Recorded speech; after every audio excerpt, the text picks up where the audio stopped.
We are talking about Integrated Applied Medicine 1 lecture today. In Integrated Applied Medicine, we are aiming to bridge between your basic sciences, physiology, biochemistry as well as anatomy with the clinical practice in which you will see in the wards from the third year onwards. So we will be talking about a clinical scenario where a patient presents and then try and explore bit about basic sciences and bit about clinical implications of those basic sciences as applied to a case. So the topic today is a woman who is about 28 years old presenting to you in a hospital outpatient clinic with a complaint of heavy menstrual bleeding.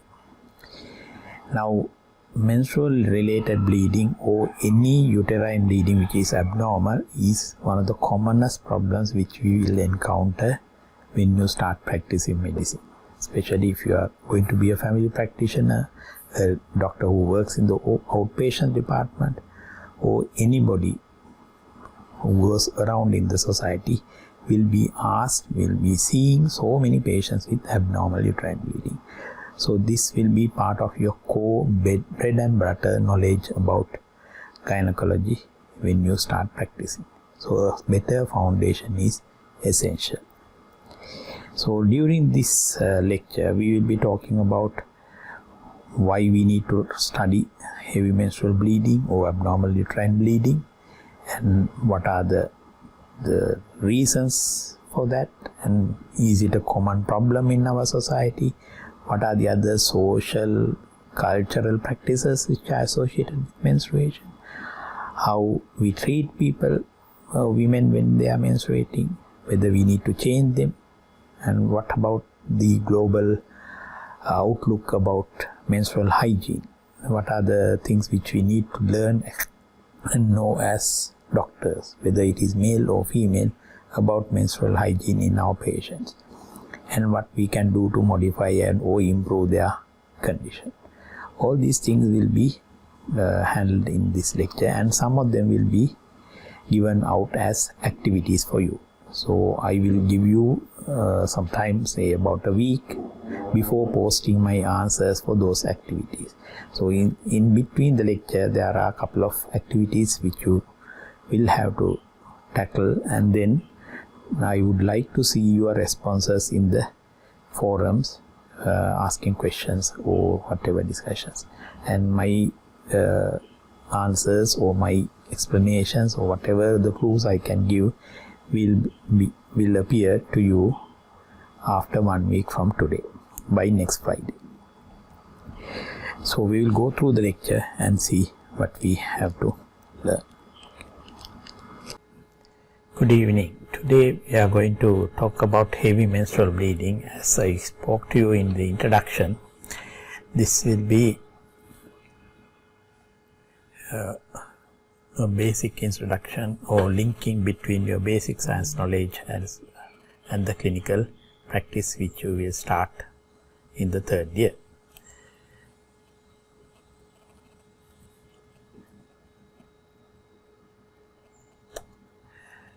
So what are we going to learn? We are going to learn about abnormal uterine bleeding. We'll try to see whether we can explain a bit of the pathophysiology or pathological physiological basis of abnormal uterine bleeding, and what are the common causes for abnormal uterine bleeding, and then try and see whether, based on your knowledge about anatomy and physiology, whether you can differentiate whether a heavy or abnormal uterine bleeding from physiological menstrual bleeding or heavy menstrual bleeding. And in the third year, you in the Integrated Medicine 2 lecture, we will cover the clinical assessment, pharmacological and surgical methods of treatment, and more onto the pathophysiology of these conditions. So we have a patient who is, you are the doctor who is sitting and majestically sitting in a outpatient department of a government hospital in Sri Lanka, the all-powerful OPD doctor. And you will see a 28-year-old, this woman, presenting with a complaint of heavy menstrual bleeding. She is complaining of heavy bleeding, feeling lethargic, weak when she goes to work or do whatever activity. And this has been going on for 6 months. So how do we approach this problem? So our task today is to try and identify what causes heavy menstrual bleeding or abnormal uterine bleeding. I'm using these two terms interchangeably because heavy menstrual bleeding is actually a subset of large entity called abnormal uterine bleeding, any bleeding from the uterus which is abnormal. And it actually explains only almost everything which can happen to the uterus to cause bleeding. Whereas heavy menstrual bleeding is only related to the menstrual cycle related heavy bleeding. There are other types of bleeding which we will see later in the lecture and which we will have to tackle when you practice. So heavy menstrual bleeding is only a subset of the large set of abnormal uterine bleeding if we go to our Venn diagrams in our mathematics. So we are going to look at why we need to study heavy menstrual bleeding. One is that it is a big social burden as well as health burden, and then we are going to see what is a normal menstruation, and then recall a little bit about the anatomy of the normal menstruation and the physiology of the normal menstruation, and then we will try and identify the features as well as abnormalities with the underlying causes for heavy menstrual bleeding, and then we will see what we can do from our basic sciences knowledge to identify abnormal uterine bleeding from a normal menstrual bleeding.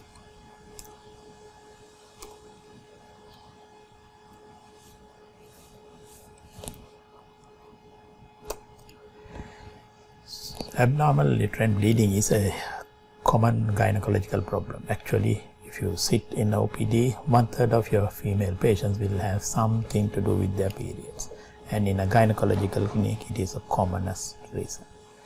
And then you will have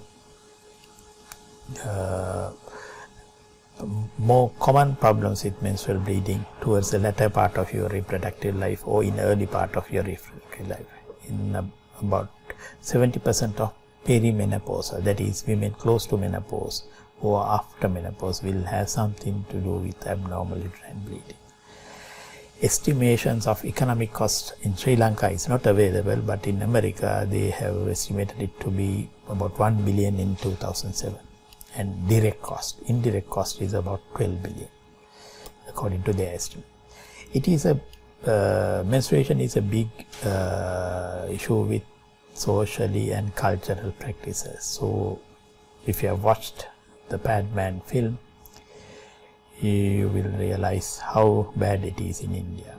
So this man Arunachalam Muruganathan realized that it's a big issue, so he set out to produce sanitary pads cheaply and easily, and he has devised a machine and had been distributing it all around India, and was awarded by the Indian president in 2018, and he came to light only after that. And then this film made him internationally famous, and actually now the UN and WHO has made 28th of May as the World Menstrual Hygiene Day. We passed it recently, but no activity on the media or in the television was seen, and it was just suppressed under the coronavirus. Whereas as medical practitioners, it is our duty to always keep an eye for menstrual problems in our women, and we have to be sensitive whether it's a male doctor or female doctor. We need to be very sensitive to these things because it's a huge cultural and social as well as physical burden in welfare of our females. So this brings us to our activity 1. So you need to identify what are the methods which are used for menstrual protection, what are the so-called good menstrual hygiene practices, what cultural beliefs and practices are attached to menstruation in our country. It is a way of sensitizing ourselves to the issues which are faced by females, especially in the rural areas or in certain communities in our country. What do you think about the influence of these practices in women's life? Do we have any data about menstrual practices and issues faced in women in Sri Lanka? And this is a good topic if you are on the lookout for any research topics for your research project in community medicine. This is one area, and I'm more than happy to guide one group or even 2 groups from your batch if you are in need of a topic. If you have not watched, try to find and watch this Padman and then try to formulate your answers. I would like to see your answers on the forum, and I will put my thoughts by next Friday on the module. So what is normal menstruation? Menstruation, in a summary, is the cyclical shedding of the endometrium in females, in humans and the higher primates when they are not pregnant. We know that the endometrium, the uterus and the whole reproductive system is under the influence of estrogen and progesterones, which are in turn controlled by GnRH and FSH from hypothalamus and pituitary. Apart from the endometrium, the cervix, tubal epithelium and all ovaries and even vaginal epithelium undergoes and changes during the menstrual cycle. But it's only the endometrium which is getting shed. We don't know why. So if we go to our physiology days, we see that the first day of the menstrual cycle is the first day of your menstruation, and during that period the endometrium breaks down.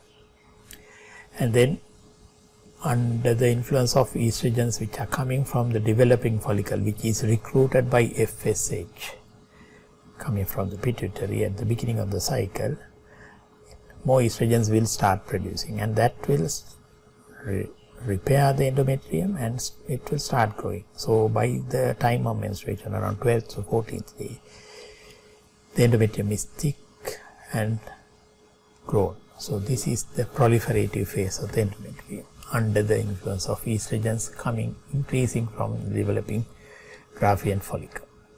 And towards the 12th, 13th day, the estrogen amount will increase to such extent it will impart a positive feedback effect on the pituitary to release a peak of FSH and LH, mostly LH. And that will be the trigger for the ovulation to happen. And then after the ovulation, the remaining part of the follicle or the theca cells, theca interna and theca externa, will start producing progesterones. That progesterone will peak towards the mid-cycle. That is why we assess mid-cycle progesterones to see whether a woman is ovulating, because if somebody is ovulating, they should have a higher progesterone levels. You will see when we assess women with menstrual cycle irregularity, this is one of the commonest tests which we will do. We will check that, and then after the progesterone from the corpus luteum, it will last for about 2 weeks maximum. Towards the end of the cycle, around 27th, 28th day on a 28-day cycle woman, the progesterone supply is no longer adequate to keep the endometrium of the uterus going. This part of the cycle after ovulation is called the secretory phase. During that period, the endometrium glands thicken, become loaded with glycogen, and the stroma become thick and filled with water, become spongy, so that it can accommodate the developing embryo. If that doesn't happen and progesterone supply is not enough, it will start breaking. If a pregnancy happens, the HCG coming from the developing embryo, or the cytotrophoblast and the syncytotrophoblast will produce mainly the syncytium will be producing HCG. That will stimulate the corpus luteum to continue producing progesterones. So that is the corpus luteum of pregnancy. If that input is not there, there's no pregnancy, so the endometrium will not have enough progesterone support and it will start breaking. So this progesterone dependent endometrium has to be kept by HCG in the case of pregnancy. If it is not there, it will start breaking and it will influence the matrix of the endometrium and other actors like coagulation cascade, matrix metalloproteinases, tissue plasmin activators, tissue activators will all kick in and start breaking down the endometrium, and ultimately results in breaking down product of all the endometrium passing as menstrual bleeding. So if we go back to the menstrual cycle, we have two phases, proliferative phase and secretory phase. In the proliferative phase, the mitosis of the glands, heterocertification of the nuclei occurs. In the secretory phase, under the influence of progesterone, vacuolation of the glands of the endometrium happens. Secretions will get filled up in the glands so that they are spongy. Stromal water accumulation will lead to edema, and there will be some pseudo-decidual reaction. And leukocytes will come in and a lot of prostaglandins will release. So that is the endometrium at close to the menstrual period. Now we come to the definition of a normal menstruation. Until recently we didn't have a proper definition. Now we have 4 parameters which we will use to describe a normal menstruation. The duration of flow from 4.5 days to 8 days is one parameter. If there are any abnormalities, we call it prolonged, normal or shortened duration. Then the frequency, the number of days it takes for one menstruation to followed up by another. It can vary from 24 to 38 days. So if in a mature or reproductive life woman of 25 to 35 age, usually will have 22 to 35 day cycles. And if the cycles are frequent, there are changes in the frequency, we will call them having frequent cycles, normal cycles or infrequent cycles. Those are the 3 categories which we will utilize. All other classifications like menorrhagia, menometrorrhagia, epimenorrhea are no longer used. Then the cycle regularity, variation between cycle to cycle can be from 2 days to 20 days over a period of 1 year or 12 months. And if the regularity, the variation is not there, it's called a regular cycle. If the cycles changes in the variation, we will call them having irregular cycles or absent cycles, if somebody doesn't have any cycle at all. The volume of blood loss, it can be from 5 to 80 ml, which is not measured regularly, but if it is measured, we will call them heavy, normal or light. Most of the time this measurement is not done outside research settings. In research settings, we will collect all the sanitary pads and put them on a sodium hydroxide bath with a non-volume, and then make all the hemoglobin into hematine, and then hematine concentration can be assessed by the knowledge of our volume which is there, and working backwards we can assess the amount of hemoglobin which would have been there in that particular volume, and then we can tell the amount of blood loss based on that by calculating. But these things are not done in day-to-day clinical practice. In clinical practice, we gauge a woman's bleeding and the amount of blood loss by the amount of sanitary protection and other methods which we will discuss later. So all these microclimate at the endometrium is under influence on progesterones, estrogens, matrix metalloproteinases and other tissue factors, as well as prostaglandins which are released, and all of them will cause changes in bleeding. in a normal woman, the hemostatic factors which are applicable to anywhere else will act to stop the bleeding. And truly, in certain women with heavy menstrual bleeding, undiagnosed problems with platelet function like von Willebrand disease can cause them to have heavy bleeding. Women with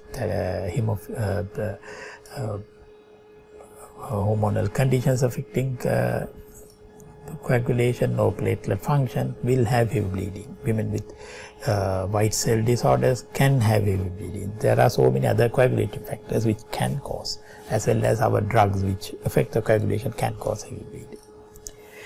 Initial hemostasis is provided by platelets adhering to the damaged endothelium from the blood vessels, and then it will be strengthened by secondary hemostasis from coagulation factors, which will lay down fibrin on top of the platelets and strengthen the platelet blood. And to stop the bleeding, this normal hemostatic cascade is essential. So there are conditions where platelet function is affected, like ITP, which is called idiopathic thrombocytopenic purpura, which you will learn in medical lectures. And coagulation factor disorders like von Willebrand disease will lead to heavy menstrual bleeding. Women on drugs which affect coagulation like heparines or warfarin, which promote or oppose the coagulation, will cause heavy bleeding. And on top of that, other local enzymes, plasminogen activators, can cause or lyse the fibrin clot which is there, and it will increase the amount of bleeding. So the fibrinolysis is a problem which will lead to heavy menstrual bleeding, and drugs which will block that fibrinolysis like tranexamic acid are used to stop the bleeding.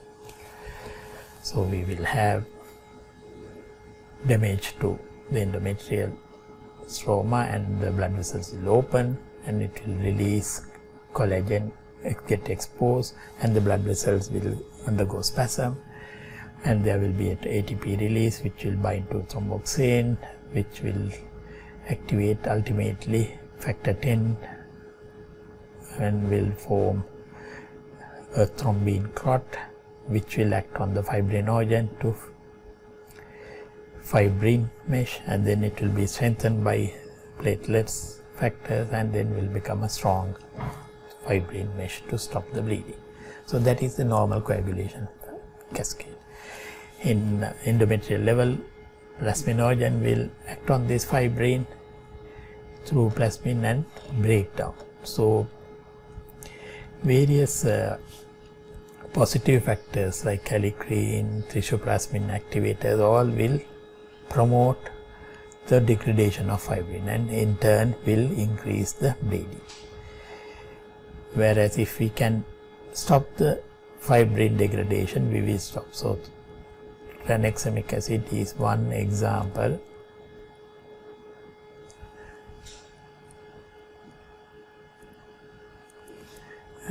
of drug which we use to stop this fibrin degradation at the endometrium and to stop the heavy menstrual bleeding. Prostaglandins are also important in the endometrial level to cause or stop bleeding. We know that prostaglandins are produced by a chemical called arachidonic acid, and arachidonic acid will give rise to basically 4 types of prostaglandin derivatives. One pathway is called the cyclooxygenase pathway, which will release ultimately produce thromboxane, which will promote clotting by acting on the platelets to form clots, and prostacyclins, which will act on the endothelium, and then prostaglandins, which will act on the smooth muscles. They will relax the smooth muscles and promote bleeding, whereas thromboxane will contract the platelet blood and try to stop the bleeding. And on the other hand, lipoxygenase pathway will produce leukotrienes, which will act on the leukocytes, again will influence the coagulation. So the balance between the coagulant or pro-clotting thromboxane versus prostaglandins, which will increase the bleeding, will change the amount of bleeding a woman has. So when women have heavy bleeding, we will use drugs which will block the cyclooxygenase pathway. So these are called non-steroidal anti-inflammatory agents, which will all block cyclooxygenase 2 enzyme and stop the prostaglandin production at the endometrium level, and will help in stopping the bleeding. So they apart from the influence of constriction or dilatation of the blood vessels, as well as platelet aggregation or disaggregation, prostaglandins are important in causing pain. It is the factor which leads a condition with menstruation which is called dysmenorrhea, and is commonly seen in women, and it is due to prostaglandin. So the prostaglandin blockers or inhibitors are important in treating them as well. This brings us to our activity 2. Why do only humans or some other primates have menstruation? Why not other mammals?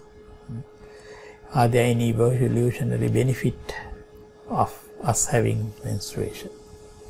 Think about it. Search for answers in the internet. And then we know that endometrium, cervix, or tubal epithelium all undergo changes during menstruation.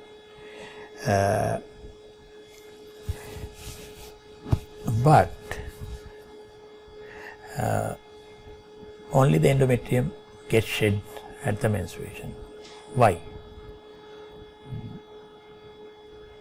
What about other tissues? And is the whole endometrium and its shedding comes out, or do we get some of them absorbed in our body? Think about it and try to find answers. I will give my answers next week on Friday. And then we'll come back to our patients. She has heavy menstrual bleeding, which is a form of abnormal uterine bleeding. What are the other forms of abnormal bleeding? If somebody bleeds more frequently in between periods, on and off, which is called spotting in between periods, it's called intermenstrual bleeding. Bleeding after intercourse or sex is another bleeding episode. It's called post-coital bleeding. Then we have heavy bleeding during periods. We used to call them menorrhagia, but we are no longer recommending the use of that term. Cycles which are prolonged than 38 days or shorter than 24 days. Cycle periods which are length varies between more than 7 to 9 days. That within that it is normal. Or bleeding after menopause. All these conditions are abnormal uterine bleeding. So you can see heavy menstrual bleeding is only one aspect of abnormal uterine bleeding, and actually a small subset, and which is commoner in the menstruating lifespan of a woman. Outside that, you have other causes of abnormal uterine bleeding. And this definition, or heavy menstrual bleeding, is actually a functional definition. We learned that we can measure the amount of blood loss by alkaline hematine method and tell whether the woman has lost more than 80 ml of blood per cycle. But it is no longer used apart from research. This functional definition of heavy menstrual bleeding is workable definition. You don't need any gadget or anything. You can speak to the patient and assess. So the menstrual blood loss which interferes with woman's physical, social, emotional and material quality of life. So remember, it is 4-faced, faceted definition. Physical life, emotional life, social life and material quality, whether it impairs their quality of life. If it is affected, then you have a problem. And it can occur with other symptoms like pain, dysmenorrhea or other symptoms. And we don't no longer use the term menorrhagia in our working life. It is a common problem. We talked about abnormal uterine bleeding earlier, but now we are talking mainly heavy menstrual bleeding. It's about 1/3 of women will have during their lifespan some episodes of heavy bleeding. What is heavy changes. It is a very subjective, changes from woman to woman, and usually they will use as their yardstick their initial periods in their life. So the definition of heaviness might change from a very young adolescent girl who is having periods to somebody who is more mature in their 30s. They have seen so many cycles, though their gauging of heaviness is different from somebody who is having a tiny amount of bleeding close to menarche. So the heaviness is very subjective, but we have to take it serious. If somebody is complaining, we need to look into it. The prevalence is between 9 to 14% in some studies, but in some other it is around 20 to 50% of women. The menstrual related complaints, heavy menstrual related complaints, the treatment cost is around 65 million, and it's enormous based on our treatments, things which we use to handle their bleeding. Its economic costs are enormous, leave alone the social and psychological effects. So how do we assess whether somebody is having heavy bleeding or not? Usually we go with the history or the story of the patient. They will compare it with previous menstrual pattern. Then there are other clinical signs and symptoms of chronic blood loss or features of anemia. If somebody is having low hemoglobin, they will have tiredness, aches, pains, their eyes, sclera will become pale, tongue will become pale or not pinkish like a normal person, and they will complain of using large amount of sanitary napkins or pads or tampons or cups or whatever used, and passage of clots during menstruation, which is another sign of heavy bleeding, flooding, which means blood breaking through their protection, and using more than one sanitary pad at a single instance to control bleeding. All these things are based on the history of the patient, are indications for the amount of bleeding as well as disturbance on their life practice. Some of them will have to be confined to home during the period. And then we can use other tools like menstrual pictograms or newer things like apps to monitor. Or we can look at hemoglobin level. It will tell us whether the woman has lost the blood acutely, depending on the hemoglobin. And as I mentioned, alkaline hematine method in research setting is the gold standard, which can give us a good idea about the amount of blood loss. So this menstrual pictogram is one method which can be used provided the pads have a regular absorbance. The markets will have various types of pads with different absorbent material, so it is very difficult to actually quantify the amount as such, but at least it will give us a good idea. So you can utilize one of these things to ask women to mark during their periods and tell us, bring it to the clinic next time, and then we can give. Or you can ask them to use an app like this. This is an app called Clue, which is generally considered the number one app. There are so many others, which includes tracking the cycle length, everything. And if you have Android or Apple phone, you can utilize them as well. If the patient is confident in using, this gives more information about their cycle, so you can ask them to use. So this brings us into third activity. So especially for men, try to identify the methods which are used for menstrual protection in our country as well as world over. So you need to know, if you happen to work in America, you need to know the things women will be using. Otherwise you will be not accepted well. So learn them. And how much of blood can each type of sanitary protection generally absorb and retain when fully soaked. This is again to get a rough idea about the amount of loss per session of blood. And what are the good menstrual hygiene practices which we have discussed earlier? So what are the things? Do we need to think about educating our country more on them? is there a need to educate our population? No. So think about, search the internet and find your answers. I will give mine on next week. Then we will come to the classification and the causes for abnormal uterine bleeding. It can be looked at in two different ways. One is based on pathogenesis, called palm coin classification. The other one is practical classification, which we used earlier, based on the sites of action of various causes on hypothalamo-pituitary-ovarian axis.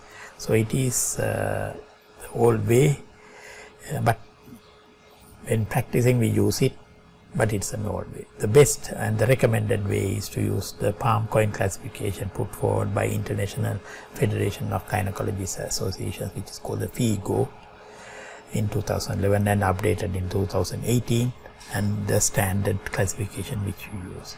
It divides basically all causes for abnormal uterine bleeding into two entities or categories: structural category and non-structural category. Structural categories include polyps, adenomyosis, fibroids or lyobiomas, and malignancies or endometrial hypoplasias. And then coin, which is given by palm, PALM, given by the capital letters on the the term. And then coagulopathy, ovulatory dysfunction, endometrial abnormalities, iatrogenic causes, and not yet classified will be the coin, which are functional or non-structural causes. So we'll go into a little bit detail about each of these categories. P is for polyps. Endometrial polyps can be a common cause of bleeding. It is irregular and can cause intermenstrual, and it can come from endometrial glands or endometrial stroma. It can even come from the cervical canal, endocervical canal. Then you will have adenomyosis. Adenomyosis is the presence of endometrial-like tissue, ectopic endometrial glands in the stroma on the myometrium, but that will increase the endometrial surface area, as well as it will secrete various chemicals, and that will influence the amount of bleeding. So adenomyosis is a common cause for irregular bleeding, and it actually causes severe pain, and it's one of the commonest causes of severe dysmenorrhea. And majority of them will be diagnosed with ultrasound or MRI, but the incidence varies. It is a difficult condition to diagnose, and ultimate diagnosis is histology only at the time of hysterectomy. Then we have one of the commonest causes for abnormal uterine bleeding, Lyobiomas, and they are a benign tumor in the uterine musculature, and it's common, one of the commonest tumors in females. 1 in 5 women will have some sort of a fibroid in their uterus, but majority will not have symptoms. Then about 80% will have at least one by the time they reach 50 years of age.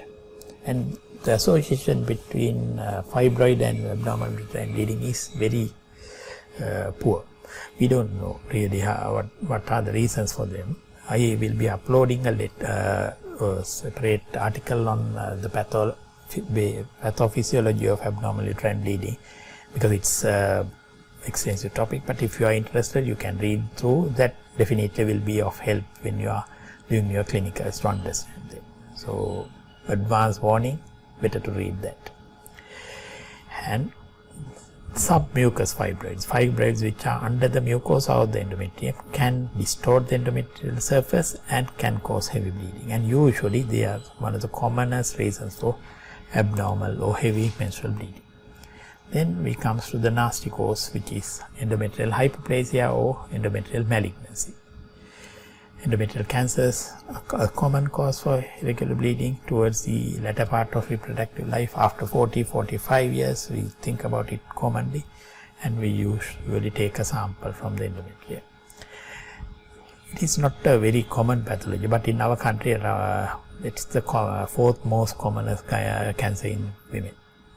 Out of oral cancers, breast cancers, cervical cancers, ovarian cancers, This is the fourth, and it is increasing because of obesity and metabolic syndrome and other endocrine substances in our food, probably causing endometrial hypoplasia. The endometrial cancers are increasing in incidence. Then we come, after excluding the structural things, we think about the functional ones. Coagulopathy is one cause. Anticoagulants, other drugs like imipramine and other psychotic drugs, anticoagulants like warfarin, all will influence menstruation. And undiagnosed coagulopathies like von Willebrand disease is a common problem for heavy menstrual bleeding in young females. So if you see a young woman with heavy bleeding, think about a coagulopathy, as well as other factors which are influencing the coagulation like thyroid functions can be a reason. Ovulatory dysfunction is another cause. We classify them as AUBO, and so if we diagnose polycystic ovaries, hypothyroidism, prolactinemias, stress, obesity, anorexia, that means aversion of food, weight loss due to cancers or other things, or even extreme exercises like athletes, gymnasts, they all can have irregularity, can have an ovulation, they may not ovulate, and that can cause irregular bleeding, and usually they will have painless, irregular on and off bleeding, and these are commoner towards that two extremes of reproductive age, adolescent girls as well as perimenopausal women. Whereas women who bleed with ovulation have painful bleeding because they produce more prostaglandins, and those happen generally in the middle of the reproductive life, 25 to 35 roughly in age range. And any fluctuation in hormonal levels, estrogen levels, will cause iatrogenic endometrial bleeding. Then the factors which affect the endometrium directly, structural abnormalities like polyps or other things can cause. We don't really know the structural abnormalities or functional abnormalities at the endometrial level still. The details are not known. I told you about prostaglandins acting, tissue plasminogen and other the factors acting on the endometrium, and some of them can cause heavy bleeding, and test and measuring these endometrial abnormalities are still not possible to us. Then we have iatrogenic causes like oral contraceptives, intrauterine contraceptive devices, antidepressants, anticoagulants, all acting on medically induced bleeding called iatrogenic bleeding or AUBI, and it is one of the commonest reasons why women especially bleed towards the latter part of their life when they have multiple conditions which may need them being on anticoagulants like clopidogrel or warfarin, which are drugs which will block coagulation. They will cause heavy bleeding. Then the last category where we lump together things which we really don't know how to classify, like chronic endometritis due to infections, chlamydia or tuberculosis can cause irregular bleeding or heavy bleeding. Arteriovenous malformations in the endometrium or subendometrial layer can cause heavy bleeding. Caesarean section scar defect in isthmus level, or which is called isthmocele, can cause heavy bleeding. Not common, but can happen. So these are the causes or classifications, palm coin classification of heavy or abnormal uterine bleeding. What causes exactly on the for these conditions to cause heavy bleeding is a detailed one. As I mentioned, I will be uploading an article for you to read leisurely and enrich your knowledge. So how do we diagnose and treat them, assess them? We will do that in the future lecture with regard to the same topic in IAM2. I would be very happy to see your answers or attempts or answers to the activities which I have posted, and watch this space for my answers next week. Thank you.